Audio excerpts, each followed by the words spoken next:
সালামু আলাইকুম। বাংলাদেশ ফুটবলের জন্য আরো একটি সুখবর। মিশেল কিউবা তিনি বাংলাদেশ দলে খেলার জন্য সম্মতি জ্ঞাপন করেছেন। মিশেল কিউবা নিঃসন্দেহে একজন প্রতিভাবান খেলোয়াড়।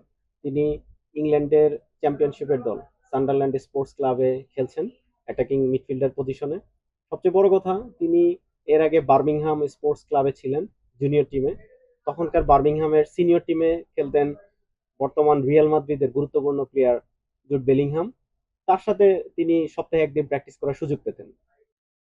মিশেল কিউবা, তার মা ব্রিটিশ বাংলাদেশী এবং বাবা জ্যামাইকান। তিনি জ্যামাইকার হয়ে খেলার সিদ্ধান্ত নিতে পারতেন।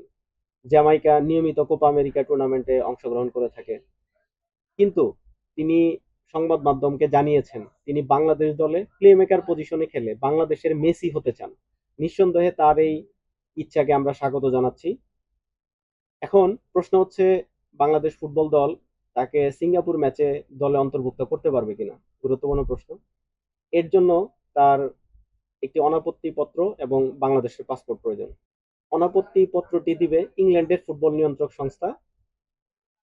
যেহেতু তিনি এর আগে জ্যামাইকা বা ইংল্যান্ডের কোনো বয়সভিত্তিক দলের সাথে সম্পৃক্ত হননি, এই অনাপত্তি পত্রটি পেতে তার কোনো সমস্যাই নেই। আর পাসপোর্ট বাফুফে অতি দ্রুত এই পাসপোর্টটি অ্যারেঞ্জ করতে পারবে, এবং আমরাও আশাবাদী যে তিনি সিঙ্গাপুর ম্যাচেই বাংলাদেশ দলের সাথে অন্তর্ভুক্ত হতে পারবেন। আচ্ছা, একবার চিন্তা করেন, হামজা চৌধুরী, সামিত সোম এবং মিশেল কিউবা দক্ষিণ এশিয়ার শ্রেষ্ঠ মিডফিল্ড হতে যাচ্ছে এই ত্রয়ী। এখন এই মিডফিল্ড পজিশনটাকে কাজে লাগিয়ে বাংলাদেশ দল যদি অতি দ্রুত স্ট্রাইকার সমস্যাটা সমাধান করে সামনের দিকে আগাতে পারে, তাহলে আমরা অতি দ্রুতই সাউথ এশিয়ার সর্বশ্রেষ্ঠ টিম হিসেবে বিবেচিত হব এবং এশিয়ান লেভেলে আমরা ফাইট দিতে পারবো। সুপ্রিয় দর্শক মন্ডলী, আপনারা সবাই ভালো থাকবেন। আজকে এ পর্যন্তই। আল্লাহ হাফিজ।